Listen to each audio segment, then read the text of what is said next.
Hello dears, welcome back to ISKC English. Hello dear students. നമ്മൾ ഇന്ന് discuss ചെയ്യുന്നത് reading and writing English എന്ന് പറയുന്ന പേപ്പറിലെ രണ്ടാമത്തെ ബ്ലോക്ക്. അപ്പോൾ നമുക്ക് രണ്ടാമത്തെ ബ്ലോക്കിൽ നമുക്ക് 4 യൂണിറ്റ് നമുക്ക് ഡിസ്കസ് ചെയ്യാനുണ്ട്. അപ്പോൾ നമ്മൾ ഈ 4 യൂണിറ്റും നമ്മൾ ഒരൊറ്റ വീഡിയോയിൽ നമ്മൾ ഇന്ന് ഡിസ്കസ് ചെയ്യാണ്. ജസ്റ്റ് നമ്മളൊരു റിവിഷൻ നടത്തുന്ന പോലെ. അപ്പോൾ ജസ്റ്റ് നമുക്ക് ഡിസ്കസ് ചെയ്യാം. അപ്പോൾ നമ്മൾ ഡിസ്കസ് ചെയ്യുന്ന ഫസ്റ്റ് ചാപ്റ്റർ വരുന്നത് ബ്ലോക്കിൻ്റെ പേര് റീഡിംഗ് ദ ഇഫക്റ്റീവ് സ്കിൽ എന്നാണ്. ഇതിൽ വരുന്ന ഒന്നാമത്തെ യൂണിറ്റ് ഇൻട്രൊഡക്ഷൻ ടു റീഡിംഗ് എന്നുള്ളതാണ്.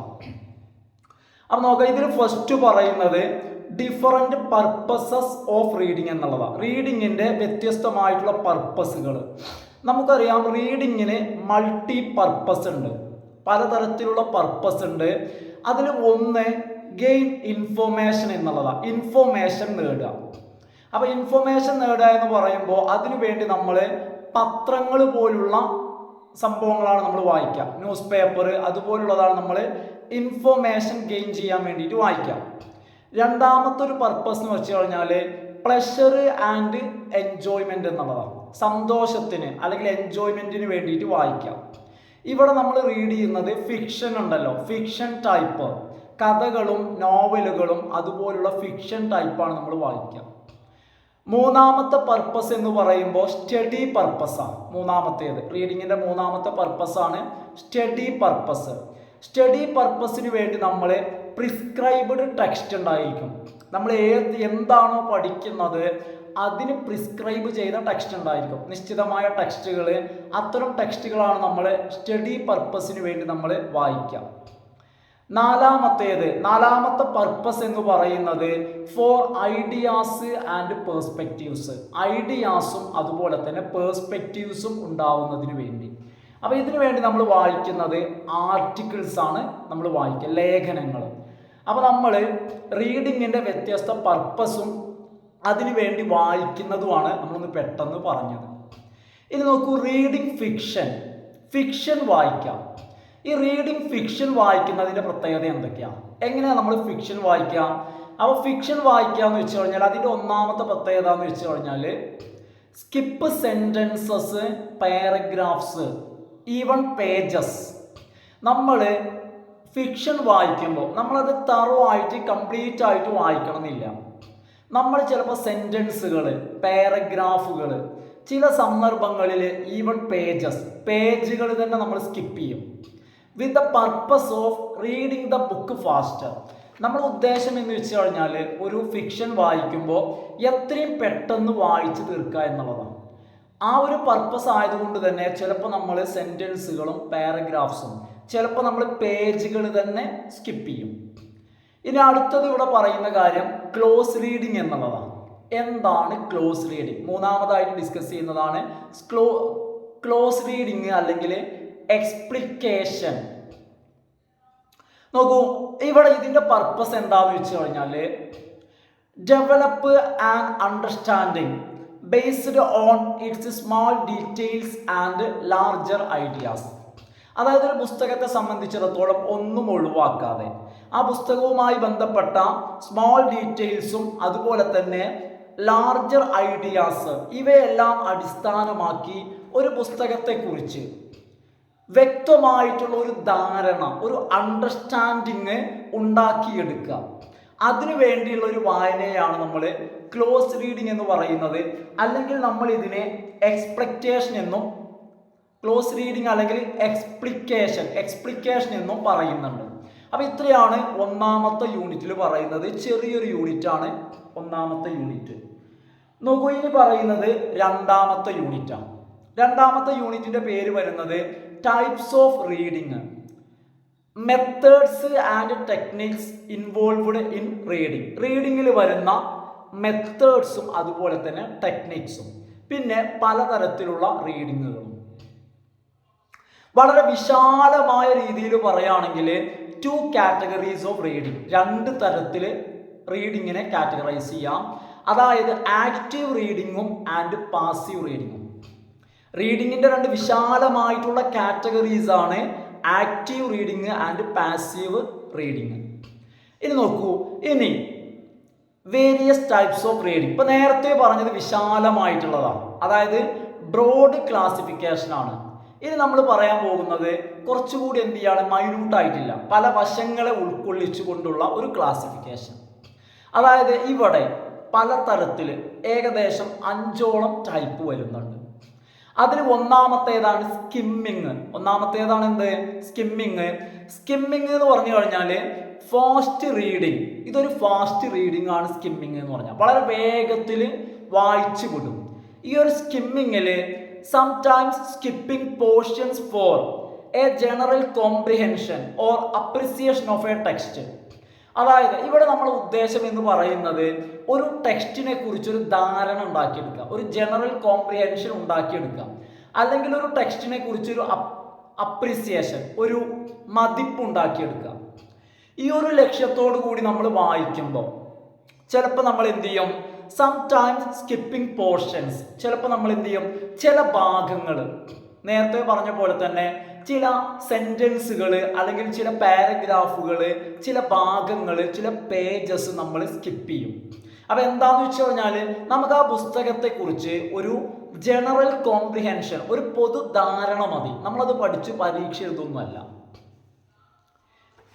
എക്സാമ്പിൾ, സ്കിമ്മിങ്ങിനുള്ള ഒരു എക്സാമ്പിൾ ആണ് reading fiction or news paper. നമ്മൾ പത്രം വായിക്കുന്നത്, ചില ആളുകൾ പത്രം അരിച്ചു പെറുക്കി വായിക്കും, ചില ആളുകൾ ജസ്റ്റ് ഇങ്ങനെ പേജസ് ഒന്നും ഇങ്ങനെ കേവലം നോക്കിയേ ചെയ്യുള്ളൂ, പ്രധാനപ്പെട്ട വാർത്തകൾ ഉണ്ടോ എന്നുള്ളത്. അത്തരമൊരു റീഡിങ്, അല്ലെങ്കിൽ നമ്മളൊരു ഫിക്ഷൻ, ഒരു നോവൽ വായിക്കുന്നത്, ഇതൊക്കെ സ്കിമ്മിങ്ങിന് എക്സാമ്പിൾ ആണ്. നെക്സ്റ്റ് പോയിന്റ് ആണ് some ideas to conduct skimming. Skimming ചെയ്യുമ്പോൾ ശ്രദ്ധിക്കേണ്ട ചില കാര്യങ്ങൾ. എങ്ങനെയാണ് സ്കിമ്മിങ്? ഒന്നാമത്തെ കാര്യം, സ്കിം ചെയ്യുമ്പോൾ ശ്രദ്ധിക്കേണ്ട ഒന്നാമത്തെ കാര്യം എന്ന് പറയുന്നത് read the title page and preface. നമ്മൾ ആദ്യം ചെയ്യേണ്ടത് ആമുഖവും ടൈറ്റിൽ പേജുകളും വായിക്കാം. ആമുഖവും ടൈറ്റിൽ പേജുകളും. അപ്പോൾ ഇത് വായിച്ചാൽ തന്നെ നമുക്ക് മൊത്തം ഒരു ഐഡിയ കിട്ടും. രണ്ടാമത് നമ്മൾ ചെയ്യേണ്ട കാര്യം, രണ്ടാമത്തെ കാര്യം ടേബിൾ ഓഫ് കണ്ടൻസ്. അതായത് ഒരു പുസ്തകത്തിൽ അതിൻ്റെ ഉള്ളടക്കം ഉണ്ടാവും, കണ്ടന്റ്, വിശദ വിവരങ്ങൾ, എന്തെല്ലാം പാഠങ്ങൾ വരുന്നു, ആ കണ്ടന്റിന്റെ ഒരു ടേബിൾ ഉണ്ടായി, ടേബിൾ ഓഫ് കണ്ടൻസ് റീഡ് ചെയ്യാം. രണ്ടാമത്തേത്. മൂന്നാമത്തെ കാര്യം പറയുന്നത് റീഡ് ദ ഇൻഡെക്സ് പേജ്. മൂന്നാമത്തെ കാര്യം പറയുന്നത് ഒരു പുസ്തകത്തിന്റെ ഇൻഡെക്സ് പേജ് ഉണ്ടായിരിക്കും, അതായത് ഇന്ന പേജിൽ ഇന്ന കാര്യങ്ങൾ വരുന്നു എന്ന് സൂചിപ്പിക്കുന്ന ഒരു പേജ്, ഇൻഡെക്സ് പേജ് വായിക്കാം. നാലാമതായിട്ട് പറയുന്ന കാര്യമാണ്, അതായത് പുസ്തകത്തിന്റെ ഓരോ ചാപ്റ്റേഴ്സ് ഉണ്ടായിരിക്കും. ഒരു പുസ്തകത്തിൽ 10 ചാപ്റ്റർ വരുന്നുണ്ടെങ്കിൽ ആ 10 ചാപ്റ്റേഴ്സിൻ്റെയും ഒന്നുകിൽ ഇൻട്രൊഡക്ടറി പേജ് അല്ലെങ്കിൽ കൺക്ലൂഡിങ് പേജ് മാത്രം വായിക്കാം. ഇപ്പോൾ ഒരു പാഠഭാഗത്ത് 4 പേജ് വരുന്നുണ്ടെങ്കിൽ ആ 4 പേജ് വായിക്കാതെ അതിൻ്റെ ഇൻട്രൊഡക്ടറി പേജ് വായിക്കാം. കാരണം ആ ഇൻട്രൊഡക്ടറി പേജിൽ, ആ ഒരു ചാപ്റ്ററിൻ്റെ ഇൻട്രൊഡക്ടറി പേജ്, ഒന്നാമത്തെ പേജിൽ ആ ചാപ്റ്റർ എന്തിനെ കുറിച്ചാണെന്നും അതിലെന്തു പറയുന്നു എന്നും ചുരുക്കി പറയുന്നുണ്ടാവും. അപ്പോൾ അത് വായിച്ചാൽ തന്നെ നമുക്ക് ആ ചാപ്റ്ററിനെ കുറിച്ച് ഒരു ഐഡിയ നമുക്ക് ലഭിക്കും. ഇനി രണ്ടാമത്തെ ടൈപ്പ് എന്ന് പറയുന്നത് സ്കാനിങ് ആണ്. അപ്പോൾ ഒന്നാമത്തെ ടൈപ്പ് നമ്മൾ പറഞ്ഞു സ്കിമ്മിങ്, രണ്ടാമത്തേത് സ്കാനിങ് ആണ്. എന്താണ് ഈ സ്കാനിങ്ങിനെ കുറിച്ച് ഉദ്ദേശിക്കുന്നത്? സ്കാനിങ് എന്ന് വെച്ച് കഴിഞ്ഞാൽ നമ്മൾ ഒന്നും ഒഴിവാക്കൂല. സ്കാൻ ചെയ്യാന്ന് പറഞ്ഞു കഴിഞ്ഞാൽ നമ്മൾ മൊത്തം വായിക്കും. Go through lines, paragraphs, pages quickly. എല്ലാ പേജും വായിക്കും, എല്ലാ പാരഗ്രാഫും വായിക്കും, എല്ലാ വരികളും വായിക്കും, പക്ഷേ ക്വിക്ക്ലി, വളരെ വേഗത്തിൽ. To find some specific information. നമ്മുടെ ഉദ്ദേശം എന്താണെന്ന് വെച്ച് കഴിഞ്ഞാൽ നമ്മൾ ഉദ്ദേശിക്കുന്ന ഒരു ഇൻഫർമേഷൻ ഉണ്ട്, ഒരു സ്പെസിഫിക് ഇൻഫർമേഷൻ. നമുക്കൊരു പ്രത്യേക കാര്യം അറിയണം, ആ വിവരം എവിടെയാണ് കിടക്കുന്നത്. അപ്പോൾ ആ ഭാഗം മാത്രം നന്നായിട്ട് വായിച്ചാൽ മതി. പക്ഷെ അത് എവിടെയാണ് ഉള്ളത് എന്ന് അറിയണമെങ്കിൽ നമ്മൾ എല്ലാ ലൈൻസും, എല്ലാ പാരഗ്രാഫ്സും, എല്ലാ പേജസും നമ്മൾ അതിവേഗത്തിൽ വായിക്കും. ഇത്തരത്തിൽ വേഗത്തിലൊന്ന് നോക്കി പോവാം. ഇതിനാണ് നമ്മൾ സ്കാനിങ് എന്ന് പറയുന്നത്. അപ്പോൾ സ്കാൻ ചെയ്യുക എന്ന് പറയുമ്പോൾ നമ്മൾ do not read the whole text. നമ്മൾ ആ മൊത്തം ടെക്സ്റ്റ് എന്ത് ചെയ്യില്ല, ശ്രദ്ധിച്ച് വായിക്കൂല. നമ്മൾ എന്താ ചെയ്യുക, but only A few lines containing the information. നമുക്ക് വേണ്ട ഇൻഫോർമേഷൻ ഉണ്ടല്ലോ, ആ ഇൻഫോർമേഷൻ അടങ്ങിയിട്ടുള്ള പേജ് വരികൾ എവിടെയാണോ ആ ഏതാനും വരികൾ നമ്മൾ ശ്രദ്ധിച്ചു വായിക്കും. അതുവരെ ജസ്റ്റ് നമ്മൾ എന്താ ചെയ്യുക, ഒരു ഓടിച്ചു പോവുക ചെയ്യുക. ഓടിച്ചു പോവാന്ന് പറഞ്ഞാൽ അതിന് വായന എന്ന് പറയാൻ പറ്റില്ല. എന്താന്ന് വെച്ച് കഴിഞ്ഞാൽ the movement of the eyes is fast. ആ പേജിലൂടെ വരികളിലൂടെയുള്ള നമ്മളെ കണ്ണിന്റെ മൂവ്മെന്റ് എന്തായിരിക്കും, വളരെ ഫാസ്റ്റ് ആയിരിക്കും. നമ്മൾ വായിക്കുന്ന പോലെയല്ല, സാവധാനത്തിലല്ല, വളരെ വേഗത്തിൽ, അതിവേഗത്തിൽ എന്ത് ചെയ്യും, നമ്മളൊന്നങ്ങോട്ട് ഓടിച്ചു വിടുക ചെയ്യാം. അപ്പോൾ വളരെ വേഗത്തിൽ നമ്മുടെ ഐ മൂവ്മെന്റ് എന്ന് പറയുന്നത് വളരെ ഫാസ്റ്റ് ആയിരിക്കും. ആ ഫാസ്റ്റ് ആയിട്ട് പോകുന്നതിനിടയ്ക്ക് ഫോക്കസ് ഓൺ റെലവൻറ്റ് പാർട്സ്. ആ നോക്കി പോകുമ്പോഴായിരിക്കും നമുക്ക് വേണ്ട ചില ഭാഗങ്ങൾ കാണാം. റെലവൻ്റ് ആയിട്ടുള്ള നമ്മൾ നോക്കുന്ന ഭാഗങ്ങൾ, നമ്മൾ എന്താണോ അന്വേഷിക്കുന്നത്, തേടുന്നത് നമ്മൾ കാണുന്നു. ആ സമയത്ത് നമ്മൾ അവിടെ ഫോക്കസ് ചെയ്യും.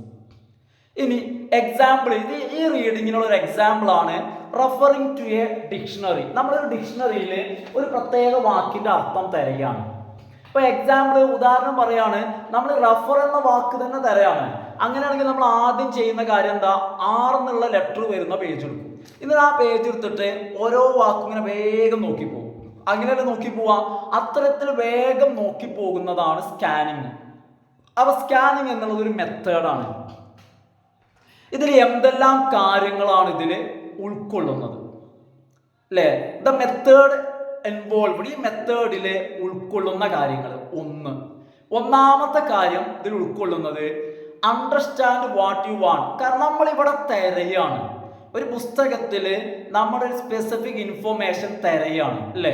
അങ്ങനെ തിരയുമ്പോൾ ആദ്യം നമുക്ക് അറിയേണ്ട കാര്യം എന്താണ് നമുക്ക് വേണ്ടത്. തിരയേണ്ടത് എന്താണ് പോയി എന്ന് അറിയണ്ടേ, അതറിഞ്ഞാലല്ലേ അത് തരാൻ പറ്റുള്ളൂ. അതുപോലെ തന്നെ അണ്ടർസ്റ്റാൻഡ് വാട്ട് യു വാണ്ട്, എന്താ വേണ്ടതെന്ന് നമുക്ക് അറിയണം. 2, one keyword at one time. ഒരു പുസ്തകത്തിൻ്റെ ഉള്ളിൽ നമ്മൾ 2-3-4 കാര്യം നമ്മൾ തിരയുന്നുണ്ട് എന്ന് വെക്കുക. അങ്ങനെയാണെങ്കിൽ നമ്മൾ ഒരു പ്രാവശ്യം ഒരു സംഭവം തിരയാം, അത് കിട്ടിക്കഴിഞ്ഞിട്ട് അടുത്തത്. അതാണ് വൺ കീവേഡ്. കാരണം നമുക്കൊരു കാര്യം തിരയണമെങ്കിൽ അതിനൊരു കീവേഡ് വേണം അല്ലേ? അത് എവിടെയാണോ നോക്കുക. അപ്പൊ അതാ പറയുന്നത്, ഒരു സമയത്ത് ഒരു കീവേഡ് വെച്ചിട്ട് നമ്മൾ തിരയാം, ഒരു കാര്യം തിരയാം. അടുത്തത് scan the paper till you spot the word. നിങ്ങളെ കീവേഡ് ഇല്ലേ, അത് നിങ്ങൾ ഇങ്ങനെ തിരയാണ്. ആ നിങ്ങളുടെ തെരച്ചില് അതാണ് സ്കാന്. നിങ്ങൾ ആ സ്കാന് നിങ്ങൾ കണ്ടിന്യൂ ചെയ്യാം. ഏതുവരെ? Until you got the keyword. നിങ്ങളെ കീവേഡ് അണ്ടിൽ യു ഗെറ്റ്, നിങ്ങൾക്ക് കിട്ടുന്നത് വരെ കേട്ടോ. അണ്ടിൽ യു ഗെറ്റ്, അതായത് ഇവിടെ പറയുന്നത് യു സ്പോട്ട് ദ കീവേഡ്, നിങ്ങൾ ആ കീവേഡ് കാണുന്നത് വരെ. Until you get the keyword, കാണുന്നത് വരെ നിങ്ങൾ എന്ത് ചെയ്യുക, സ്കാൻ ചെയ്യുക. കണ്ടാലേ നിർത്താവൂ. ഇനി കണ്ടു കഴിഞ്ഞാലോ, examine the text around the keyword. അങ്ങനെ കീവേഡ് കണ്ടെത്തി കഴിഞ്ഞാൽ ആ കീവേഡ് അവിടെ മാർക്ക് ചെയ്ത് വെക്കുക. അതിനുശേഷം ആ കീവേഡിന്റെ ചുറ്റും എക്സാമിൻ ചെയ്യാം. ഇപ്പൊ നമ്മളൊരു സംഭവം ഇവിടെയാണ് പോയി എന്ന് വെച്ച് കഴിഞ്ഞാൽ ആ പോയ സ്ഥലം മാർക്ക് ചെയ്യും. എന്നിട്ട് അതിന്റെ ചുറ്റും അങ്ങോട്ട് ക്ലീൻ ചെയ്ത് അവിടെ തിരയില് ചെയ്യാം. അതുപോലെ തന്നെ നമ്മളെ കീവേഡ് ടെക്സ്റ്റിൽ ഒരു പേജിൽ കണ്ടെത്തി കഴിഞ്ഞാൽ ആ ഭാഗം മാർക്ക് ചെയ്യുക. അത് മാർക്ക് ചെയ്തിട്ട് നമ്മൾ അവിടെ എന്ത് ചെയ്യുക, നന്നായിട്ട് എന്ത് ചെയ്യുക, ഒന്ന് അങ്ങോട്ട് എക്സാമിൻ ചെയ്യുക. നമ്മൾ നന്നായിട്ടൊന്ന് അങ്ങോട്ട് പരിശോധിക്കുക. ഇതാണ് സ്കാനിങ്. മൂന്നാമത്തെ ടൈപ്പാണ് ക്ലോസ് റീഡിങ്. മൂന്നാമത്തെ തരം വായനയാണ് ക്ലോസ് റീഡിങ്. ഇതിന് മറ്റൊരു പേരും കൂടിയുണ്ട്, തറോ റീഡിങ് എന്നും പറയും. ക്ലോസ് റീഡിങ് അല്ലെങ്കിൽ തറോ റീഡിങ്. ഇവിടെ എന്താന്ന് വെച്ച് കഴിഞ്ഞാല്, read the whole text without skipping any part. ഇവിടെ നമ്മൾ ഒരു ഭാഗവും സ്കിപ്പ് ചെയ്യുന്നില്ല. റീഡ് ദ ഹോൾ ടെക്സ്റ്റ്, മൊത്തം ടെക്സ്റ്റും നമ്മൾ വായിക്കുകയാണ്. മൊത്തം ടെക്സ്റ്റും വായിക്കാന്ന് വെച്ച് കഴിഞ്ഞാൽ every word, sentence, even punctuation marks, അതായത് കുത്തും കോമ പോലും ഒഴിവാക്കുന്നില്ല. അതായത് ആ ടെക്സ്റ്റിനകത്തുള്ളത് മുഴുവൻ നമ്മൾ വായിക്കുകയാണ്. എക്സാമ്പിൾ, ഇത്തരം റീഡിങ്ങിനുള്ള ഒരു എക്സാമ്പിൾ നിങ്ങൾക്ക് പറയാൻ പറ്റുമോ? എക്സാമ്പിൾ ആണ് reading prescribed text for study. പഠനത്തിന്റെ ഭാഗമായിട്ട് അല്ലെങ്കിൽ എക്സാമിന്റെ ഭാഗമായിട്ട് ഒരു പ്രിസ്ക്രൈബ്ഡ് ടെക്സ്റ്റ് റീഡ് ചെയ്യുന്നത്, നമ്മുടെ സിലബസിന്റെ ഭാഗമായിട്ടുള്ള ഒരു നിശ്ചിത ടെക്സ്റ്റ് എക്സാമിന് വേണ്ടിയിട്ട് നമ്മൾ റീഡ് ചെയ്യാം. ഇനി സ്റ്റെപ്സ് ഇൻവോൾവ്ഡ്, അതായത് ക്ലോസ് റീഡിങ്ങിൽ വരുന്ന സ്റ്റെപ്സ് ഏതൊക്കെയാണ് അറിയണ്ടേ? നമുക്ക് ഒന്നാമത്തെ സ്റ്റെപ്പ് എന്ന് വെച്ച് കഴിഞ്ഞാൽ ഒന്നാമത്തെ സ്റ്റെപ്പ് തന്നെയാണ് ഇത് read the text thoroughly. Thorough ആയിട്ട് ടെക്സ്റ്റ് വായിക്കാം. അതായത് തറോ ആയിട്ട് ഒന്നും വിടാതെ കംപ്ലീറ്റ് ആയിട്ട് ടെക്സ്റ്റ് വായിക്കാം. കംപ്ലീറ്റ് ആയിട്ട് ടെക്സ്റ്റ് വായിക്കുക എന്ന് പറഞ്ഞാൽ നിങ്ങൾ മനസ്സിലാക്കുക, ആ ടെക്സ്റ്റ് വായിക്കുക കംപ്ലീറ്റ് റീഡിംഗ് എന്ന് വെച്ച് കഴിഞ്ഞാൽ അതിലെ സെൻട്രൽ തീം എന്താ, അതിലെ ക്യാരക്ടേഴ്സ് ആരൊക്കെയാണ്, ആൻഡ് ഡയലോഗ്സ്, ആ ക്യാരക്ടേഴ്സ് എന്തെല്ലാം പറയുന്നു, ക്യാരക്ടേഴ്സ് പറയുന്ന കാര്യങ്ങൾ എല്ലാം മനസ്സിലാക്കിയെടുക്കുക. അതായത് theme, characters, their dialogues or their conversation according to the context. അതായത് അവർ സന്ദർഭം അനുസരിച്ച് എന്തെല്ലാം പറയുന്നു ഇതൊക്കെ മനസ്സിലാക്കുക. ഇനി രണ്ടാമത്തെ സ്റ്റെപ്പ് എന്ന് പറയുന്നത്, ഒന്നാമത്തെ നമ്മളിപ്പോൾ കഥയും കഥാപാത്രങ്ങളും അവരുടെ വർത്തമാനങ്ങളും മനസ്സിലാക്കി. രണ്ടാമതായി നമ്മൾ ചെയ്യേണ്ട കാര്യം അണ്ടർസ്റ്റാൻഡ് പാറ്റേൺസ് ആൻഡ് മെത്തേഡ്സ്. ഇപ്പം ആ ബുക്കിൻ്റെ ഉള്ളിലുള്ളത് മനസ്സിലാക്കി, ഇനി ആ ബുക്കിനെ കുറിച്ച് മനസ്സിലാക്കുക. അതാണ് അണ്ടർസ്റ്റാൻഡ് ദ പാറ്റേൺസ് മെത്തേഡ്സ് എന്ന് പറഞ്ഞാൽ ആ പുസ്തകത്തിൻ്റെ രീതികൾ. ഇവിടെ നമ്മൾ എന്തൊക്കെയാണ് ചിന്തിക്കേണ്ടത്, ശ്രദ്ധിക്കേണ്ടത്? Think about the patterns and methods. ആ പുസ്തകത്തിൻ്റെ പാറ്റേൺ, ആ പുസ്തകം ഏത് രീതിയിലാണ് വരുന്നത്, എങ്ങനെയാണ് അതിൻ്റെ ചാപ്റ്റേഴ്സ് വരുന്നത്, അതിൻ്റെ ആ ഒരു ഓർഗനൈസേഷൻ എങ്ങനെയൊക്കെയാണ്, അതായത് how the text is organised. ആ ടെക്സ്റ്റ് എങ്ങനെയാണ് ഓർഗനൈസ് ചെയ്തിട്ടുള്ളത്, ടെക്സ്റ്റ് എങ്ങനെയാണ് രൂപപ്പെടുത്തിയിട്ടുള്ളത്. അതുപോലെ തന്നെ അടുത്തതായി നമ്മൾ ശ്രദ്ധിക്കേണ്ടത് അതിൻ്റെ തീംസ്, അതിൻ്റെ തീം എന്താ, എന്തെല്ലാം തീമുകൾ വരുന്നുണ്ട്. ലിറ്റററി ഡിവൈസസ്, അതിനകത്ത് എന്തെല്ലാം അലങ്കാരങ്ങൾ. എക്സാമ്പിൾ പറയുകയാണെങ്കിൽ അതിനകത്ത് മെറ്റഫർ ഉണ്ടോ, പേഴ്സോണിഫിക്കേഷൻ ഉണ്ടോ, സിമിലി ഉണ്ടോ, അലിട്രേഷൻ ഉണ്ടോ, എന്തെല്ലാം ലിറ്റററി ഡിവൈസസ് ഉണ്ട്, ഇതൊക്കെ നോക്കാം. ഇതാണ് അണ്ടർസ്റ്റാൻഡ് പാറ്റേൺസ് ആൻഡ് മെത്തേഡ്സ് എന്ന് പറഞ്ഞാൽ. ഇനി മൂന്നാമത്തെ എന്ന് പറഞ്ഞു കഴിഞ്ഞാൽ റീഡ് ദ പാസേജ് എന്നുള്ള. നമ്മൾ ആദ്യം ഒന്ന് തറവായിട്ട് വായിച്ചില്ലേ, തറവായിട്ട് വായിച്ച് കഥയും കഥാപാത്രങ്ങളും സംസാരമൊക്കെ മനസ്സിലാക്കി. ഒന്നും കൂടി വായിക്കാം. എന്താ കാര്യം എന്നറിയോ? ആദ്യം നമ്മൾ വായിച്ചു, നമ്മളെ ഫസ്റ്റ് റീഡിങ്ങിൽ subject matter of the text, ആ ടെക്സ്റ്റിൻ്റെ സബ്ജക്റ്റ്, അതിൻ്റെ തീമും കഥയും കഥാപാത്രങ്ങളും മനസ്സിലാക്കി. ഇനി റീഡ് ചെയ്യാം. സെക്കൻഡ് റീഡിങ്, രണ്ടാമത്തെ റീഡിങ് എന്തിനു വേണ്ടിയിട്ടാണ്? നമ്മൾ കഥയും കഥാപാത്രങ്ങളും ഇനി നോക്കണ്ട, ഓർഗനൈസേഷണൽ പാറ്റേൺ, ആ പുസ്തകം എങ്ങനെയാണ് എഴുതിയിട്ടുള്ളത്, അത് ഏത് ടൈപ്പ് നരേറ്റീവാണ്, ഫസ്റ്റ് പേഴ്സൺ ആണോ സെക്കൻഡ് പേഴ്സൺ ആണോ, അതിൽ എന്തെല്ലാം നരേറ്റീവ് ടെക്നിക്ക് ഉണ്ട്, അതുപോലെ തന്നെ നേരത്തെ പറഞ്ഞ പോലെ തന്നെ അതിൻ്റെ ഓർഗനൈസേഷൻ, ഇത്തരം കാര്യങ്ങളിലേക്ക് നമ്മൾ ശ്രദ്ധ കൊടുക്കുക. ഇതാണ് രണ്ടാമത്തെ. ഇത് നോക്കൂ, നമ്മളിപ്പോൾ മൂന്നാമത്തെ ടൈപ്പായിട്ട് നമ്മൾ പറഞ്ഞത് ഏതായിരുന്നു? ക്ലോസ് റീഡിംഗ് ആണ്. അതിലാണ് ഈ 3 ടൈപ്പ് പറഞ്ഞത്, മാറിപ്പോകരുത്. ഇനി നാലാമത്തേത് അമ്യൂസീവ് റീഡിംഗ് ആണ്. അമ്യൂസീവ് എന്താണ് ഇതുകൊണ്ട് ഉദ്ദേശിക്കുന്നതെന്ന് ചോദിച്ചു കഴിഞ്ഞാൽ reading four pleasure and enjoyment, സന്തോഷത്തിന് വേണ്ടി വായിക്കാം. ഇവിടെ ചൂസ് ദ ടെക്സ്റ്റ്, ഇവിടെ reader can choose the text. എന്ത് വായിക്കണമെന്ന് റീഡറാ തീരുമാനിക്കാം. അതായത് നോവല് വായിക്കണോ, നാടകം വായിക്കണോ, ഷോർട്ട് സ്റ്റോറി വായിക്കണോ, ചിലരാണെങ്കിൽ അവർ ചെറുകഥകൾ, ഇപ്പം ചിലർക്ക് അവരുടെ താല്പര്യം എന്തല്ലേ, ചിലർക്ക് ഇപ്പം എന്തായിരിക്കാം, അതായത് ചില ചെറിയ കുട്ടികളാണെങ്കിൽ അവർ ബാലരമ വായിക്കണോ, ബാലഭൂമി വായിക്കണോ, എന്ത് വായിക്കണം. Reader can choose the text, ആ ഒരു ഓപ്ഷൻ റീഡർക്കാണ്. രണ്ടാമത്തേത് ignore unfamiliar words and expressions. നമ്മളിങ്ങനെ വായിക്കുമ്പോൾ നമുക്ക് അറിയാത്ത വാക്കുകളും പ്രയോഗങ്ങളും വരുമ്പോൾ നമ്മളൊരു ഡിക്ഷണറി എടുത്തിട്ട് അതിൻ്റെ അർത്ഥവും ആ പ്രയോഗവും ഗൂഗിൾ ചെയ്ത് കണ്ടെത്തണം എന്നില്ല. അൺഫെമിലിയർ വേർഡ്സ് എക്സ്പ്രഷൻസ് വന്നാൽ വിട്ടുകളയാം. നമ്മൾ ഇതൊരു റിസ്ക് എടുത്തിട്ടുള്ള ഒരു വായന ആക്കരുത്. സന്തോഷത്തിന് ഇത് വായിക്കുകയാണ്. അപ്പോൾ ജസ്റ്റ് ഇങ്ങനെ ഇരുന്ന് വായിക്കുമ്പോൾ ആ ഇരുന്ന ഇരിപ്പിൽ മനസ്സിലാവുന്ന കാര്യങ്ങൾ മനസ്സിലാക്കുക, അതിനുള്ള സന്തോഷം. അല്ലാതെ അറിയാത്ത കാര്യങ്ങൾ കണ്ടെത്തി പഠിക്കുകയല്ല. ഇനി ഈ റീഡിങ്ങിന് മറ്റൊരു പേരും കൂടി ഉണ്ട്. എന്താണെന്നറിയോ? Time pass reading. ഇത് നമ്മൾ വെറുതെ സമയം പോവാതിരിക്കുമ്പോൾ വായിക്കുകയാണ്. അപ്പോൾ ഇത് നമുക്ക് ഒരു പണിയായിട്ട്, നമുക്കൊരു മെനക്കെടായിട്ട് മാറരുത്. ഇനി അഞ്ചാമത്തെ ടൈപ്പാണ് ഏത്? Reading between the lines. അഞ്ചാമത്തെ ടൈപ്പാണ് ഏത്? Reading between the lines. ഇവിടെ നമ്മൾ വരികൾക്കിടയിലേക്ക് ഇറങ്ങിച്ചെല്ലാണ്, അതിൻ്റെ ആന്തരിക അർത്ഥങ്ങൾ കണ്ടെത്താണ്, ഒളിച്ചിരിക്കുന്ന കാര്യങ്ങൾ കണ്ടെത്താണ്. ഈ വായനയ്ക്ക് വെറുതെ ഇരുന്നുള്ളൊരു വായന പോരാ. ഈ വായനയ്ക്ക് ഒന്നാമത് വേണ്ട കാര്യമാണ് എന്ത്? Give keen attention to every detail of the text. നമ്മൾ വായിക്കുന്ന ടെക്സ്റ്റിൻ്റെ എവറി ഡീറ്റെയിൽ, എല്ലാ കാര്യങ്ങളിലേക്കും നമ്മൾ സൂക്ഷ്മമായിട്ടുള്ള ശ്രദ്ധ കൊടുക്കണം. കീൻ അറ്റൻഷൻ, സൂക്ഷ്മമായിട്ട് നന്നായിട്ട് എന്ത് ചെയ്യണം? നല്ല ശ്രദ്ധ കൊടുത്തേ വായിക്കണം. രണ്ടാമത്തെ കാര്യം, ഈ വായനയുടെ പ്രത്യേകത, ഉദ്ദേശം എന്ന് പറയുന്നത് ഡിസ്കവർ ഹിഡൻ മീനിങ്സ്, ഒളിച്ചിരിക്കുന്ന കാര്യങ്ങളെ കണ്ടെത്തി പുറത്തു കൊണ്ടുവരിക. സാധാരണ നമുക്ക് കവിതയ്ക്കുള്ളിലായിരിക്കും ഒരുപാട് ഹിഡൻ മീനിങ്സ് ഉണ്ടാവുക. ഇനി ഇത്തരം ഒരു വായനയ്ക്ക് നമ്മൾ വെറുതെ വായിച്ചാൽ പോരാ. വായിക്കുന്ന വ്യക്തിക്ക് വൈഡ് നോളേജ്, നല്ല നോളേജ് വേണം. അനലിറ്റിക്കൽ ആൻഡ് ലോജിക്കൽ മൈൻഡ്, യുക്തിപരമായിട്ടും വിശകലനപരമായിട്ടും ചിന്തിക്കാനുള്ള മൈൻഡ് വേണം.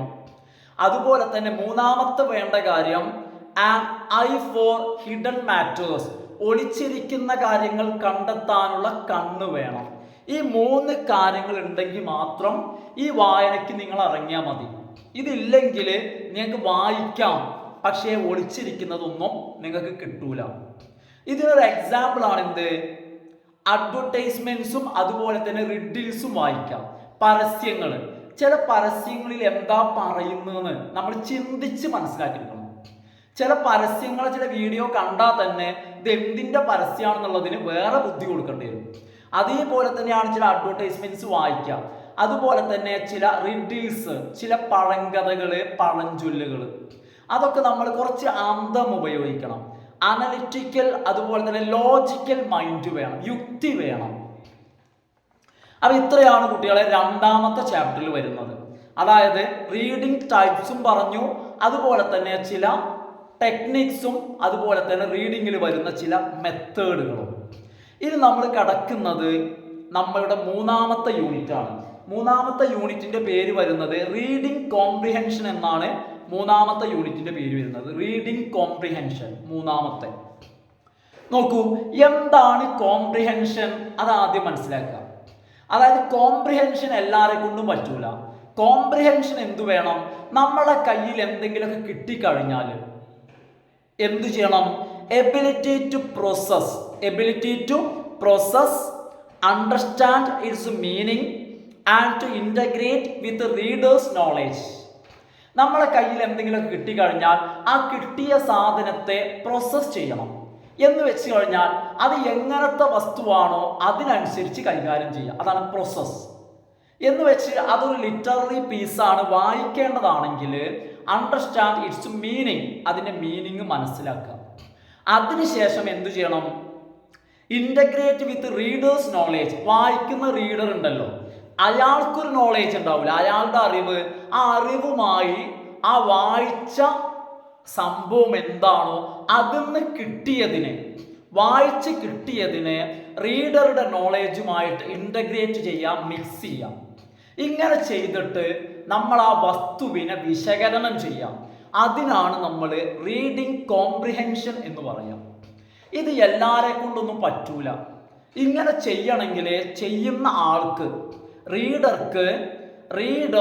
Should have practical and intellectual skills വേണം. അത് എവിടെയുള്ള സ്കിൽസാണ്? തലയിലുള്ള സ്കിൽസാണ്.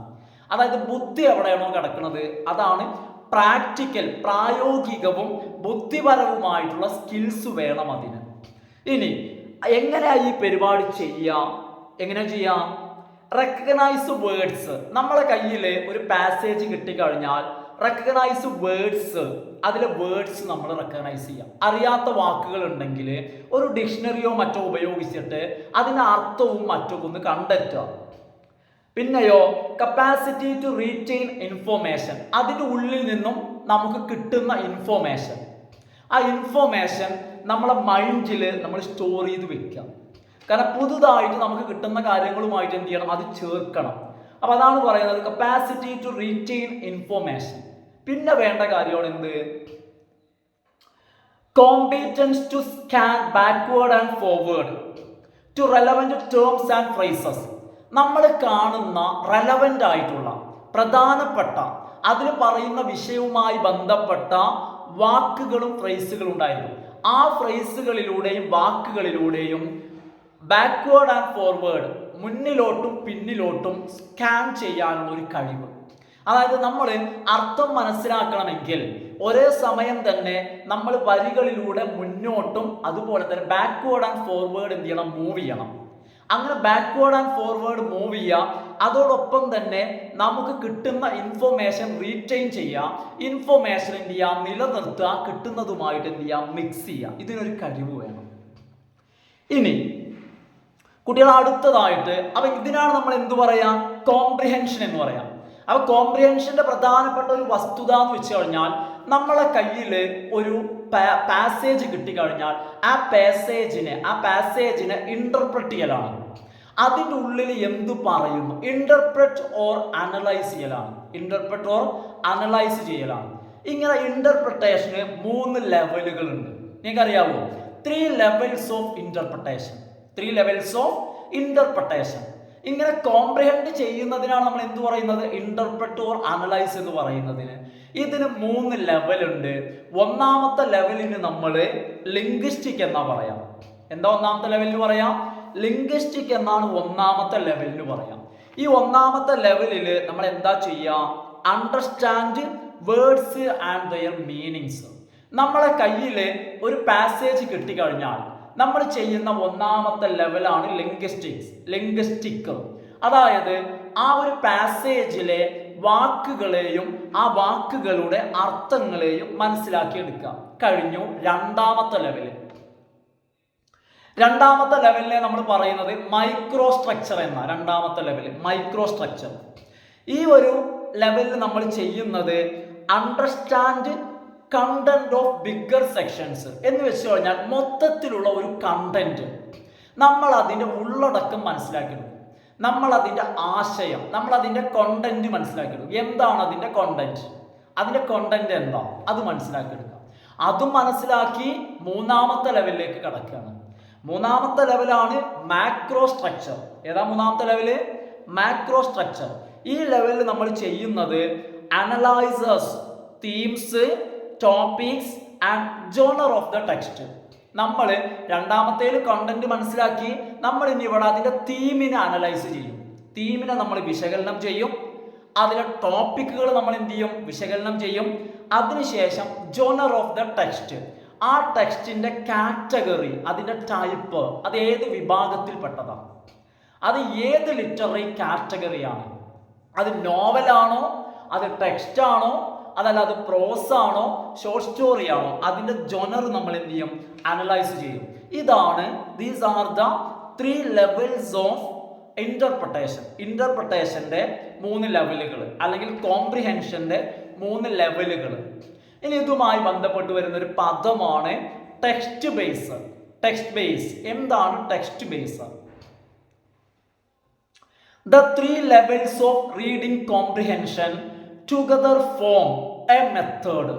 അതായത് റീഡിംഗ് കോംപ്രിഹെൻഷന്റെ ഈ 3 ലെവലുകൾ ഉണ്ടല്ലോ, ലിംഗ്വിസ്റ്റിക്, മൈക്രോ ആൻഡ് മാക്രോ, ഈ 3 ലെവലുകളും കൂടി ഫോം ചെയ്യുന്ന ഒരു മെത്തേഡാണ് text base. The 3 levels of reading comprehension together form a method is known as or is called text base. അടുത്തത് സിറ്റുവേഷൻ മോഡൽ. അടുത്തതാണ് എന്ത്? Situation model. എന്താണ് സിറ്റുവേഷൻ മോഡൽ? നോക്കൂ, സിറ്റുവേഷൻ മോഡൽ എന്ന് വെച്ച് കഴിഞ്ഞാൽ നമ്മൾ ഒരു പാസേജോ മറ്റോ വായിക്കുമ്പോൾ the individual interpretation about the text, ആ ഒരു ടെക്സ്റ്റിനെ ഒരു ഇൻഡിവിജ്വൽ, വായിക്കുന്ന വ്യക്തി, അയാൾ ഇന്റർപ്രറ്റ് ചെയ്ത കാര്യത്തെ is integrated with interpretation formed through existing knowledge. അതായത് ആ വ്യക്തിയുടെ സ്വാഭാവികമായിട്ടും അയാൾക്ക് ഉള്ള അറിവുണ്ടല്ലോ, ഉള്ള അറിവ്, ആ അറിവിൻ്റെ അടിസ്ഥാനത്തിൽ ആ പുസ്തകത്തെ ഒരു ഇൻ്റർപ്രിട്ടേഷൻ ചെയ്യുന്നതിന്, ആ ബുക്ക് റീഡ് ചെയ്തിട്ടുള്ള ഇൻ്റർപ്രിട്ടേഷൻ, ഇത് രണ്ടും പാടെ ഇൻ്റഗ്രേറ്റ് ചെയ്യുന്നതാണ് എന്ത്? Situation model. അതായത് ഒന്ന് പുസ്തകം വായിച്ചുണ്ടാക്കുന്ന ഇൻ്റർപ്രിട്ടേഷൻ, രണ്ടാമത്തേത് ആ വ്യക്തിയുടെ എക്സിസ്റ്റിംഗ് നോളേജ്, വായിച്ചിട്ടല്ല, എക്സിസ്റ്റിംഗ് നോളേജിൻ്റെ അടിസ്ഥാനത്തിലുള്ള ധാരണ. അപ്പോൾ ഒന്ന് ധാരണയാണ്, മറ്റൊന്ന് യഥാർത്ഥത്തിൽ വായിച്ചിട്ടുള്ളതാണ്. അപ്പോൾ ഒരു വ്യക്തിയുടെ ഇൻഡിവിജ്വൽ ഇൻ്റർപ്രിട്ടേഷനും ആ വ്യക്തിയുടെ റീഡിങ്ങിൻ്റെ, ആ വ്യക്തിയുടെ നോളേജിൻ്റെ അടിസ്ഥാനത്തിലുള്ള ഇൻ്റർപ്രിട്ടേഷൻ, അത് ധാരണയാണ്. രണ്ടും കൂടി പ്ലസ് ചെയ്യുക, രണ്ടും കൂടി ഇൻ്റഗ്രേറ്റ് ചെയ്യുക. അതിനെയാണ് നമ്മൾ എന്തു പറയുന്നത്? സിറ്റുവേഷൻ മോഡൽ എന്ന് പറയുന്നത്. ഇതോടുകൂടി മൂന്നാമത്തെ ചാപ്റ്റർ കഴിഞ്ഞു. അപ്പോൾ കുട്ടികളെ ഇനി നാലാമത്തെ ചാപ്റ്ററാണ്. നാലാമത്തെ ചാപ്റ്റർ എന്ന് പറഞ്ഞാൽ ലാസ്റ്റ് ചാപ്റ്ററാണ് കേട്ടോ, യൂണിറ്റ് 4, അനലൈസിങ് ലിറ്ററേച്ചർ. നമ്മളിവിടെ 3 ലിറ്റററി വർക്ക്സ് ആണ് നമ്മളിവിടെ നോക്കുന്നത്. ഒന്നാമത് നമ്മൾ നോക്കുന്നത് the dream and the message എന്ന കലാമിൻ്റെ ഇഗ്നൈറ്റഡ് മൈൻഡ്സ് എന്ന പുസ്തകത്തിലെ ഒരു ചാപ്റ്റർ, ഒന്നാമത്തെ ചാപ്റ്റർ നോക്കൂ. ഈ ഒന്നാമത്തെ ചാപ്റ്ററിൽ എന്താ പറയുന്നത്?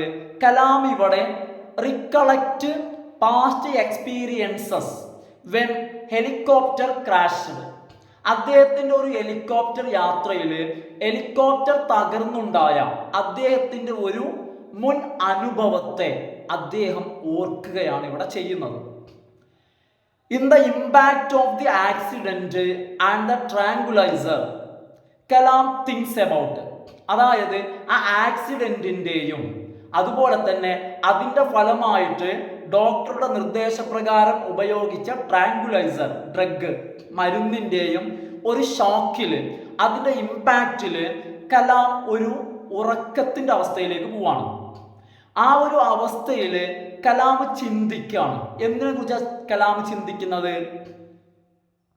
How the greatest personalities fought about the kiosk and violence. അതായത് വയലൻസിനോടും അതുപോലെ തന്നെ കിയോസ് എന്ന് പറഞ്ഞു കഴിഞ്ഞാൽ അക്രമങ്ങൾ, പ്രശ്നങ്ങൾ, ഇവയോടും ഗ്രേറ്റ് പേഴ്സണാലിറ്റീസ്, വലിയ നേതാക്കൾ, ഇത്തരം കാര്യങ്ങളോട് എങ്ങനെയാണ് ഫൈറ്റ് ചെയ്തത് എന്ന് ചിന്തിക്കാം. അപ്പം ഇവിടെ 5 ഗ്രേറ്റ് പേഴ്സണാലിറ്റീസ് വരുന്നുണ്ട്. 5 ആളുകളാണ്. ഒന്നാമത്തെ വ്യക്തി എന്ന് വെച്ച് കഴിഞ്ഞാൽ 5 ആളുകളും അതുപോലെ തന്നെ അവരുടെ തോട്ട്സുമാണ് ഇവിടെ പറയുന്നത്. 5 great leaders or personalities and their thoughts. ഒന്നാമത്തത് അവർ നമ്മുടെ രാഷ്ട്രപിതാവ്, our father of the nation Mahatma Gandhi, first leader. നോക്കൂ, എന്താണ് ഇവിടെ ഗാന്ധിയുടെ ചിന്ത? ഗാന്ധി പറയാണ് blessed everyone with some unique quality. ഇതാണ് ഗാന്ധി പറഞ്ഞത്. എല്ലാ ആളുകൾക്കും, എല്ലാവരിലും ഓരോ യുണീക്ക് ക്വാളിറ്റി നൽകി ദൈവം എല്ലാവരെയും അനുഗ്രഹിച്ചിട്ടുണ്ട്. God blessed everyone with some unique quality എന്നാണ് ഗാന്ധി പറഞ്ഞത്. നമ്മളിൽ ആ യുണീക്ക് ക്വാളിറ്റി നമ്മളുടെ പ്രവർത്തനങ്ങളിലൂടെ മനുഷ്യരാശിയിലേക്ക് നമ്മൾ എത്തിക്കണം. അവർ ആക്ഷൻസ് അതുപോലെ തന്നെ നമ്മുടെ തോട്ട്സിലൂടെ നമ്മളിലെ ആ യുണീക്ക് ക്വാളിറ്റിയെ നമ്മൾ എന്തു ചെയ്യണം? ഹ്യൂമൻ കൈൻഡിലേക്ക് നമ്മൾ എത്തിക്കണം. ഇതാണ് അദ്ദേഹം പറയുന്നത്. അടുത്തൊരു കാര്യം കൂടി അദ്ദേഹം പറയുന്നുണ്ട്, assimilate beauty in to the human soul.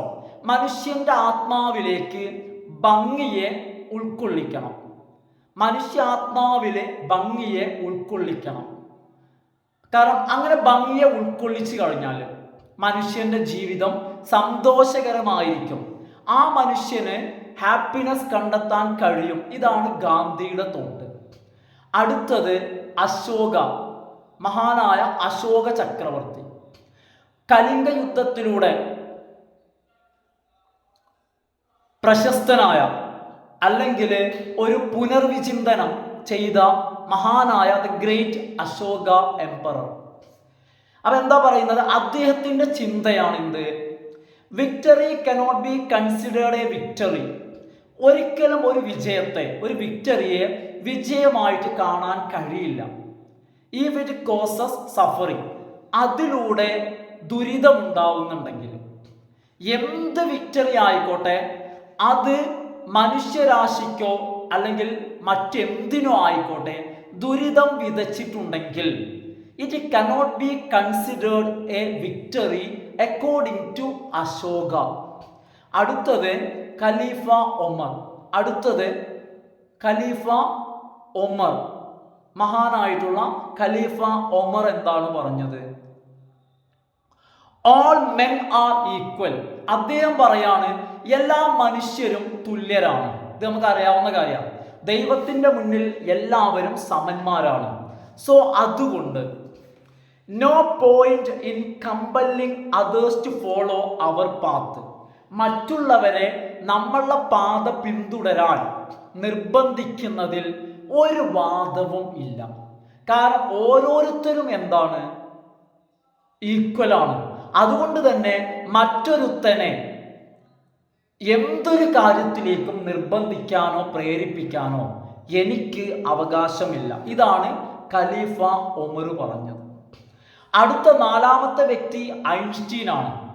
Einstein ഇവിടെ ഒരു രസകരമായിട്ടുള്ളൊരു കോട്ടിങ്, ഒരു കഥയിലൂടെയാണ് പറയുന്നത്.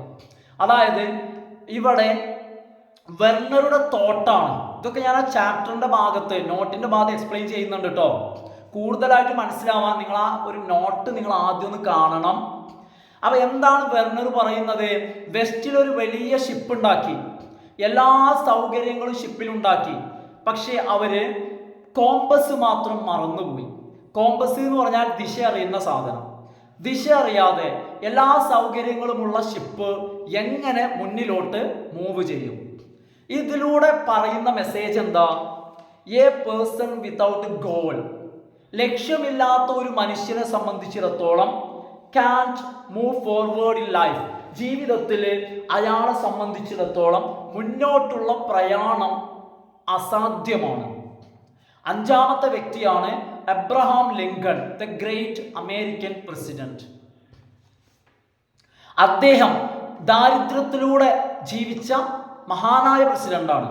അതുകൊണ്ട് തന്നെ അദ്ദേഹം പറയാണ് ഹാപ്പിനെസ്, സന്തോഷം എന്നുള്ളത്, happiness is acquired only when A family ensures prosperity at various levels.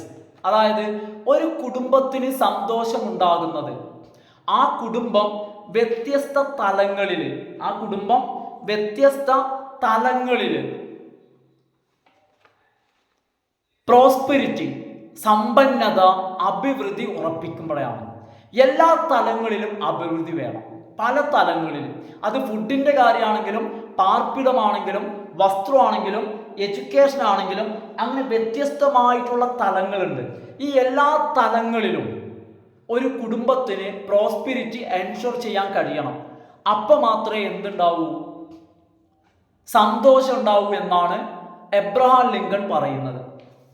ഇനി നമ്മൾ അടുത്തത് ഓപ്പൺ വിൻഡോ എന്ന് പറയുന്ന സാക്കിയുടെ ചെറുകഥയാണ്. ആദ്യം നമ്മൾ നോക്കുന്നത് ഇതിലെ സെൻട്രൽ ക്യാരക്ടേഴ്സിനെയാണ്. ഒന്നാമത് പറയുന്നത് വെറ, എ 14-year-old ഗേൾ, 14 വയസ്സുകാരിയായ പെൺകുട്ടി. എന്താണ് അവളുടെ പ്രത്യേകത? The manipulative and powerful trickster. അവൾ വളരെ മാനിപ്പുലേറ്റീവ് ആണ്, മറ്റുള്ളവരെ കൊണ്ട് എന്തും വിശ്വസിപ്പിക്കാൻ കഴിവുള്ളവൾ. അതുപോലെ തന്നെ പവർഫുൾ ട്രിക്സ്റ്റർ ആണ്. ട്രിക്സ്റ്റർ തൻ്റെ ശക്തമായിട്ട് ട്രിക്ക് പ്രയോഗിക്കാൻ കഴിവുള്ളവൾ, കുതന്ത്രങ്ങൾ പ്രയോഗിക്കാൻ കഴിവുള്ളവളാണ് 14 വയസ്സുകാരിയായിട്ടുള്ള Vera. Another one Mister Framton Nuttel. എന്താ ഇദ്ദേഹത്തിന്റെ പ്രത്യേകത? Easily influenced. വെറയുടെ നേരെ ഓപ്പോസിറ്റ് ആണ്. ഏതൊരാൾക്കും പെട്ടെന്ന് സ്വാധീനിക്കാവുന്ന, വൾണറബിൾ, അതായത് വളരെയധികം ഈസി ആയിട്ടുള്ള, മാനസികമായിട്ട് വളരെയധികം വൾണറബിൾ ആയിട്ടുള്ള, ഏതൊരു നിലയ്ക്കാണെങ്കിലും വളരെയധികം അപകട സാധ്യതയുള്ള ഒരു ക്യാരക്ടർ. ഇവിടെ ക്യാരക്ടറൈസേഷന്റെ പ്രത്യേകത, ഒരു പോയിന്റാണ്, ഹൈലൈറ്റിംഗ് റിവേഴ്സൽ ഓഫ് ജെൻഡർ. ഇവിടുത്തെ പ്രത്യേക ഈ ക്യാരക്ടറൈസേഷന്റെ പ്രത്യേകതയാണ് കുട്ടികളെ എന്ത്? Reversal of gender. Reversal of gender എന്ന് വെച്ച് കഴിഞ്ഞാൽ ഈ കഥയിൽ, അതായത് പുരുഷ കഥാപാത്രം എങ്ങനെ ആവണോ അതേപോലെ സ്ത്രീ കഥാപാത്രത്തെയും, ശരിക്കും പുരുഷ കഥാപാത്രമാണ് എങ്ങനെ വേണ്ടത്? മാനിപ്പുലേറ്റീവും പവർഫുൾ സ്ട്രിക്റ്ററും ആവേണ്ടത് നട്ടലായിരുന്നു. പക്ഷെ അങ്ങനെ ആയത് 14 വയസ്സുകാരിയായ പെൺകുട്ടിയാണ്. എന്നാൽ ഈസിലി ഇൻഫ്ലുവൻസ്ഡും വൾണറബിളും ആവേണ്ടത് 14 വയസ്സുകാരിയായ പെൺകുട്ടി ആയിരുന്നു. പക്ഷേ ആ രീതിയിൽ നമ്മളുടെ കഥാകൃത്തായിട്ടുള്ള സാക്കി ഹെക്ടർ മുൺറോ എന്ത് ചെയ്തു? നട്ടലിനെയും ക്യാരക്ടറൈസ് ചെയ്തു. ഇവിടെ നമ്മൾ കാണുന്നത്, ഇവിടെ ഹൈലൈറ്റ് ചെയ്തത്, ഈ കഥയിൽ അദ്ദേഹം ഹൈലൈറ്റ് ചെയ്യുന്നത് റിവേഴ്സൽ ഓഫ് ജെൻഡർ ആണ്. അതാണ് ഇതിന്റെ ക്യാരക്ടറൈസേഷന്റെ പ്രത്യേകത, ഓർത്തു വെക്കുക കേട്ടോ. ഇനി ഇവിടെ നമുക്കൊരു ഓപ്പൺ വിൻഡോയെ കാണാം, അതും ക്യാരക്ടറാണ്. ഓപ്പൺ വിൻഡോ, തുറന്നിട്ടിരിക്കുന്ന ഫ്രഞ്ച് വിൻഡോ, അതായത് ഒരു ഡോറ് പോലുള്ള ഒരാൾക്ക് എൻ്റർ ചെയ്യാനും പുറത്തു പോകാനും കഴിയത്തക്ക വിധം ഒരു വിൻഡോ. ഈ window symbolizes both the aunt's hope for her husband and brothers to return. തൻ്റെ ഭർത്താവും സഹോദരങ്ങളും വേട്ട കഴിഞ്ഞ് തിരിച്ചു വരും എന്ന ആൻറ്റിയുടെ പ്രതീക്ഷയുടെയും and also represent expansive imagination of Vera എന്ന് പറയുന്ന പെൺകുട്ടിയുടെ വിശാലമായിട്ടുള്ള ഭാവനയുടെയും പ്രതീകമാണെന്ത്? ഈ ഫ്രഞ്ച് ഓപ്പൺ വിൻഡോ. രണ്ട് കാര്യങ്ങളുടെ പ്രതീകം. ഒന്ന്, വേട്ടക്ക് പോയവർ തിരിച്ചു വരും എന്ന അമ്മായിയുടെ പ്രതീക്ഷ. മറ്റൊന്ന് റെപ്രസെന്റ് ചെയ്യുന്നത് വിശാലമായിട്ടുള്ള എക്സ്പാൻസീവ് ഇമാജിനേഷൻ ഓഫ് വെറയുടെ വിശാലമായിട്ടുള്ള ഭാവനയുടെ പ്രതീകമാണ്. ഇനി മക്കളെ അടുത്തത് പറയുന്നത് തീംസ് ഓഫ് ദ സ്റ്റോറി. ഈ ഒരു സ്റ്റോറിയിൽ വരുന്ന തീമുകൾ. ഒന്ന്, a usual house visit is contrasted here with usual and unusual incidence. ഒരു സാധാരണ വീട്ടു സംഭവത്തെ ചില സാധാരണവും അതേസമയം ചില അസാധാരണവുമായ സംഭവങ്ങളെ കൂട്ടിച്ചേർത്തി ഒരു വിരോധാഭാസമാക്കി മാറ്റി. ഒരു സാധാരണ ഹൗസ് വിസിറ്റ് കോൺട്രാസ്റ്റ് ആക്കി മാറ്റി, വിരുദ്ധമാക്കി, വിപരീതമാക്കി മാറ്റി.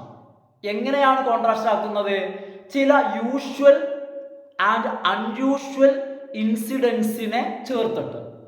ഒന്നത്. രണ്ടാമത്തെ കാര്യം, യൂട്ടിലൈസസ് ഡിസോർഡർ. ഇവിടെ ഒരുപാട് ആകെ മൊത്തത്തിൽ ഈ സ്റ്റോറി ഡിസോർഡറാണ്. ഈ ഡിസോർഡറിനെ നമ്മുടെ സാക്കി ഉപയോഗിക്കുകയാണ്, യൂട്ടിലൈസ് ചെയ്യാണ്. എന്തിനു വേണ്ടിയിട്ട്?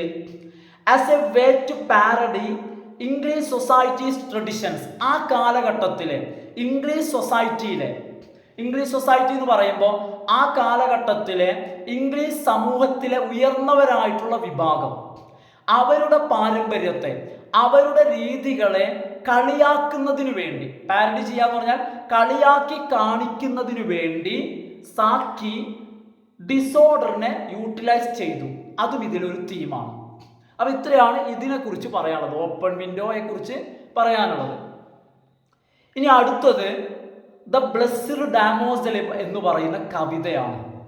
The Blessed Damozel. ഇനി ഇതിലെ പ്രധാനപ്പെട്ട തീമുകൾ. ഒന്ന്, ലവ് ബിയോണ്ട് ഡെത്ത്. മരണത്തിനതീതമായ, മരണത്തിനപ്പുറമുള്ള സ്നേഹം. ദെയർ ലവ്, അതായത് ബ്ലെസ്ഡ് ഡാമോസലും അവളുടെ കാമുകനും തമ്മിലുള്ള സ്നേഹം ട്രാൻസെൻസ് ടൈം ആൻഡ് ഡെത്ത്. മരണത്തെയും കാലത്തെയും കവച്ചു വയ്ക്കുന്നു. അതായത് സമയം കഴിഞ്ഞു പോയിട്ടും അവളുടെ മരണം സംഭവിച്ചിട്ടും അവരുടെ സ്നേഹം അതിനെല്ലാം അതീതമായിട്ട് നിലനിൽക്കുന്നു എന്നുള്ളതാണ് ഒരു തീം. രണ്ടാമത്തെ തീം ഗ്രീഫ് ബിയോണ്ട് ഡെത്ത്. മരണത്തിന് ശേഷമുള്ള ദുഃഖം. സാധാരണ മരിച്ച് കുറച്ച് ദിവസങ്ങൾ കഴിഞ്ഞാൽ മരിച്ച ആളെ കുറിച്ചുള്ള ദുഃഖം കുറഞ്ഞ് അവസാനം ഇല്ലാണ്ടാവും. എന്നാൽ ഈ കവിത പ്രകാരം according to the poem she has been dead for 10 years. 10 കൊല്ലമായി അവൾ മരണപ്പെട്ടിട്ട്. എന്നാൽ ബട്ട് ടു ദ ലവർ, അവളുടെ ലവറെ സംബന്ധിച്ചിടത്തോളം, അയാൾ ഇപ്പൊ എവിടെയാണ്? ഭൂമിയിൽ മരിക്കാതെ ഇപ്പോഴും ജീവിച്ചു കൊണ്ടിരിക്കുന്ന അവളുടെ ലവറെ സംബന്ധിച്ചിടത്തോളം it feels 10 times that long. ആ ഒരു 10 കൊല്ലമല്ല, അതിൻ്റെ ഒരു 10 മടങ്ങ് ദൈർഘ്യമുള്ളതായിട്ടാണ് അയാൾക്ക് അനുഭവപ്പെടുന്നത് ഇപ്പോഴും. ഇതിൽ അടുത്തൊരു തീമാണ് റിലീജിയൻ, മതം എന്നുള്ളത്. നോക്കൂ, love is depicted in religious terms. ഇവിടെ കവിതയിൽ മതപരമായിട്ടാണ്, അല്ലെങ്കിൽ മതപരമായിട്ടുള്ള പദങ്ങളിലൂടെ, അല്ലെങ്കിൽ മതപരമായിട്ടുള്ള ഒരു കാഴ്ചപ്പാടിലൂടെയാണ് ഇവിടെ സ്നേഹത്തെ വരച്ചു കാണിക്കുന്നത്. ദാൻ ഇൻ റൊമാൻറ്റിക് ടേംസ്, എന്തിനേക്കാൾ ഇവിടെ ഒരു റൊമാൻസിലൂടെ, അല്ലെങ്കിൽ ഒരു റൊമാൻറ്റിക് ആയിട്ട് ഒരു പ്രണയത്തെ വരച്ചു കാണിക്കുന്നതിനേക്കാൾ ഈ കവിതയിൽ റിലീജിയസ് ആയിട്ട്, മതപരമായിട്ടുള്ള ഒരു കാഴ്ചപ്പാടിലൂടെയാണ് എന്ത് ചെയ്യുന്നത്, ഈ കവിതയിൽ പ്രണയത്തെ അവതരിപ്പിക്കുന്നത്. അപ്പൊ ഈ 3 കാര്യങ്ങളാണ് ഇവിടുത്തെ തീം. അടുത്തത് ഈ കവിതയിൽ വരുന്ന ഇമാജറി. ഇമാജറി എന്ന് പറഞ്ഞു കഴിഞ്ഞാൽ വാക്കുകളിലൂടെയുള്ള പ്രസന്റേഷൻ. ഒന്നാമത്തെ ഇമാജറി എന്ന് പറയുന്നത് ഡാമോസൽ. ഡാമോസൽ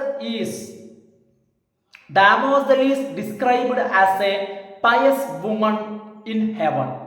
സ്വർഗത്തിൽ ജീവിക്കുന്ന വിശ്വസ്തയായിട്ടുള്ള ഒരു സ്ത്രീയായിട്ട് ഡാമോസലിനെ ചിത്രീകരിക്കുന്നു. Damozel is depicted as a pious woman in heaven. രണ്ടാമത്തെ imagery physical description of heaven. സ്വർഗത്തിൻ്റെ ഫിസിക്കൽ ഡിസ്ക്രിപ്ഷൻ, സ്വർഗത്തിലെ വസ്തുക്കൾ, സ്വർഗത്തിൻ്റെ കാഴ്ച, സ്വർഗത്തിൻ്റെ അതിര്, സ്വർഗത്തിലെ തൂണ്, ഇതിനെക്കുറിച്ചുള്ള വിവരണങ്ങൾ. അപ്പൊ ഞാൻ നേരത്തെ പറഞ്ഞ ഇമാജറി എന്ന് പറയുമ്പോൾ എന്താണ്? ഡിസ്ക്രിപ്ഷൻ ത്രൂ വേർഡ്സ് ആണ്.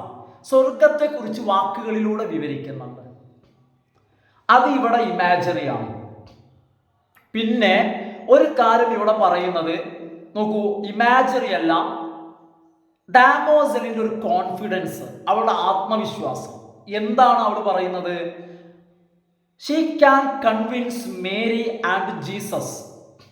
മേരിയെയും ജീസസിനെയും, കന്യാമറിയത്തെയും യേശു ക്രിസ്തുവിനെയും അവൾക്ക് ബോധ്യപ്പെടുത്താൻ അവൾക്ക് കഴിയും. That means she will be able to convince Mary and Jesus their love. അവരുടെ സ്നേഹം ജീസസിനെയും മേരിയെയും ബോധ്യപ്പെടുത്താൻ അവളെ കൊണ്ട് പറ്റും. മാത്രമല്ല, and stay with her lover forever in heaven. അങ്ങനെ അവൾ എക്കാലവും അവളുടെ കാമുകനോടൊത്ത് സ്വർഗത്തിൽ അവൾ താമസിക്കും. ഇനി സിംബൽസ് ആണ്. ഞാൻ ഈ ടെക്സ്റ്റിൽ കൃത്യമായിട്ട് നോട്ട് തരുമ്പോൾ ഇമാജറിയും സിംബലും തമ്മിലുള്ള വ്യത്യാസം പറയുന്നുണ്ട്. സിംബൽ എന്ന് പറഞ്ഞു കഴിഞ്ഞാൽ അതായത് വസ്തുക്കളാണ്, വാക്കുകളല്ല. ഏതുപോലെ? നിറങ്ങൾ, അതുപോലെ തന്നെ ഒബ്ജക്ട്സുകളാണ് കേട്ടോ, വസ്തുക്കൾ. ഒന്നാമത് ഈ കവിതയിൽ വരുന്ന ഒരു സിംബലാണ് വൈറ്റ് റോസ്. വൈറ്റ് റോസ് നോക്കൂ, എന്തിൻ്റെ പ്രതീകമാണ്? മേരി ഡാമോസലിനെ കാണുമ്പോൾ അവൾക്കൊരു വൈറ്റ് റോസ് നൽകുന്നുണ്ട്, അല്ലേ? Mary's favour and Damozel's purity. ആ വൈറ്റ് റോസ് മേരിയുടെ ഡാമോസലിനോടുള്ള ഇഷ്ടത്തിൻ്റെയും അതുപോലെ തന്നെ ഡാമോസലിൻ്റെ പ്യൂരിറ്റി, പരിശുദ്ധിയുടെയും പ്രതീകമാണത്. അതുപോലെ തന്നെ നമ്മൾ പറഞ്ഞിരുന്നു, ആ വൈറ്റ് റോസിലുള്ള തോൺസ്, അത് ഞാനിവിടെ നോട്ടിൽ ആഡ് ചെയ്തിട്ടില്ല, പെട്ടെന്ന് എനിക്ക് ഓർമ്മ വന്നപ്പോൾ പറയാട്ടോ.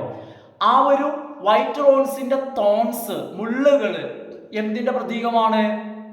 അതായത് ക്രൂസിഫിക്ഷൻ, യേശുക്രിസ്തുവിനെ കുരിശിലേറ്റുന്നതിന് മുൻപ് അദ്ദേഹത്തെ ധരിപ്പിച്ച ക്രൗൺ, ആ ഒരു എന്താണ്? ക്രൗൺ ഓഫ് തോൺസ്, മുൾക്കിരീടത്തിന്റെ പ്രതീകമാണത്. Another symbol. പിന്നെ ഒരു കാര്യം പറയുന്നത് വൈറ്റ് കളർ. വൈറ്റ് തന്നെ എന്താണ്? Represents purity and morality. ധാർമ്മികതയുടെയും പരിശുദ്ധിയുടെയും പ്രതീകമാണെന്ത്? വൈറ്റ് നിറം തന്നെ. അടുത്തത് ലില്ലി പൂക്കളാണ്. അതായത് ക്രിസ്തു മതത്തിലെ തന്നെ another symbol in Christianity is lily flower. എന്തിന്റെ പ്രതീകമാണ് lily flowers? Sign of Christ resurrection during Easter. അതായത് ഈസ്റ്റർ ദിനത്തിലെ ക്രിസ്തുവിൻ്റെ റിസ്വറക്ഷൻ, പുനർജനനത്തിൻ്റെ പ്രതീകമാണ്, ഉയർത്തെഴുന്നേൽപ്പിൻ്റെ പ്രതീകമാണ് എന്ത്? ലില്ലി. പിന്നെ 3 ലില്ലീസ്, അതായത്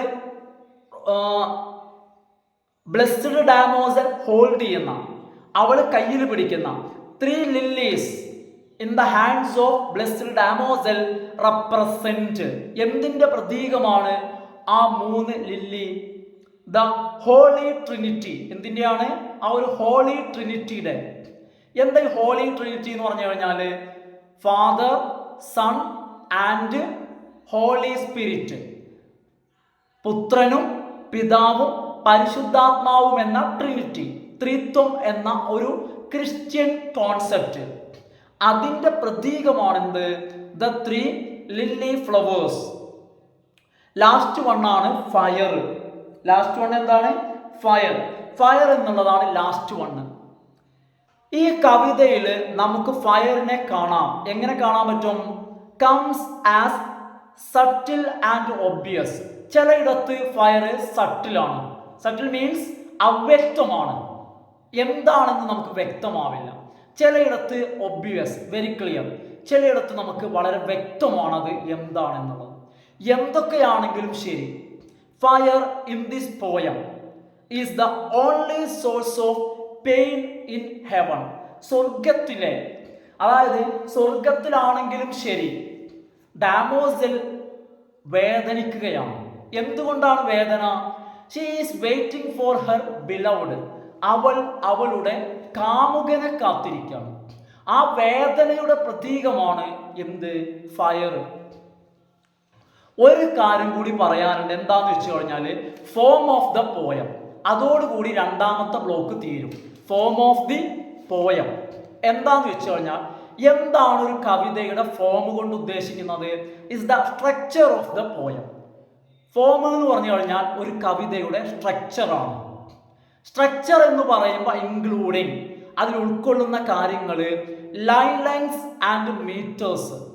ലൈൻ ലെങ്ത്, വരികളുടെ ലെങ്ത്തും അതുപോലെ തന്നെ അതിൻ്റെ മീറ്ററും. പിന്നെയോ സ്റ്റാൻസ ലെങ്ത്, സ്റ്റാൻസയിലെ ലെങ്ത്, അതായത് number of lines in a stanza, that is stanza length. പിന്നെ rhyme schemes and sequences of repetition, ആവർത്തിച്ച് വരുന്ന സീക്വൻസുകളും റൈംസ് സ്കീംസും. ഇതൊക്കെയാണ് സ്ട്രക്ചർ എന്ന് പറയുമ്പോൾ അതിൽ ഉൾക്കൊള്ളുന്നത്. ഇനി ഈ പോയത്തെ കുറിച്ച് പറയുകയാണെങ്കിൽ the poem blessed damozel is divided into 24 stanzas. 24 സ്റ്റാൻസകളായിട്ട് ഈ കവിതയെ വേർതിരിച്ചിട്ടുണ്ട്. Of 6 lines each. ഓരോ വരിയിലും ഓരോ സ്റ്റാൻസയിലും 6 വീതം വരികളുള്ള 24 സ്റ്റാൻസകളുണ്ട്. And then the rhyme scheme of the poem is AB, CB, DB. AB, CB, DB എന്നുള്ളതാണ് ഈ കവിതയുടെ റൈം സ്കീം. അതുപോലെ തന്നെ കവി ഈ കവിതയിൽ ഉപയോഗിച്ചിരിക്കുന്ന മീറ്റർ എന്ന് പറയുന്നത് യാംബിക് ടെട്രാമീറ്റർ വിത്ത് 4 stressed syllables and 4 unstressed syllables. ഈ കവിതയിലെ മീറ്റർ എന്ന് പറയുന്നത് യാംബിക് ടെട്രാമീറ്റർ ആണ്. അതുപോലെ തന്നെ 4 സ്ട്രെസ്ഡ് സിലബിൾസും അതുപോലെ തന്നെ 4 അൺസ്ട്രെസ്ഡ് സിലബിൾസുമാണ് ലൈനിൽ വരുന്നത്. അപ്പം ഇതോടുകൂടി ഫ്രണ്ട്സ് നമ്മളുടെ രണ്ടാമത്തെ ബ്ലോക്കിൻ്റെ ഒരു റിവിഷൻ കംപ്ലീറ്റ് ചെയ്തു. അപ്പോൾ ഒരു കാര്യം ശ്രദ്ധിക്കാം, നമ്മൾ ഈ രണ്ടാമത്തെ ബ്ലോക്കിലെ എല്ലാ യൂണിറ്റ്സിൻ്റെയും നോട്ട്സ് നമ്മുടെ ചാനലിൽ നമ്മളുടെ പ്ലേലിസ്റ്റിൽ കിടക്കുന്നുണ്ട്. അപ്പോൾ ആദ്യം നിങ്ങൾ എന്ത് ചെയ്യണം? ആ വീഡിയോസൊക്കെ ഒന്ന് കണ്ട് അതൊക്കെ ഒന്ന് പഠിക്കുക. അതിനുശേഷം എന്ത് ചെയ്യാം, ഈ ഒരു റിവിഷൻ, അതായത് 4 യൂണിറ്റ്സും കൂടി ഒരുമിച്ച് ചെയ്തത് കണ്ടിട്ട് നിങ്ങൾക്ക് എന്ത് ചെയ്യാൻ പറ്റും, ജസ്റ്റ് ഒന്ന് നമ്മൾ പഠിച്ച കാര്യങ്ങൾ ഒന്ന് മെമ്മറൈസ് ചെയ്യാൻ, മറക്കാതിരിക്കാൻ ഇത് സഹായിക്കും. അപ്പോൾ ഓക്കെ ഫ്രണ്ട്സ്, എല്ലാവരും ഒന്ന് എന്ത് ചെയ്യണം, ലൈക്ക് ചെയ്തിട്ട് കാണണം. അതുപോലെ തന്നെ നിങ്ങളുടെ ഫ്രണ്ട്സിനൊക്കെ ഒന്ന് സജസ്റ്റ് ചെയ്യണം. സബ്സ്ക്രൈബ് ചെയ്യാത്ത ആളുകൾ നിർബന്ധമായിട്ട് എന്ത് ചെയ്യുക, ഒന്ന് സബ്സ്ക്രൈബ് ചെയ്തിട്ട് കാണണം കേട്ടോ. നിങ്ങളൊക്കെ ഒന്ന് സപ്പോർട്ട് ചെയ്യും. Okay, thanks for watching.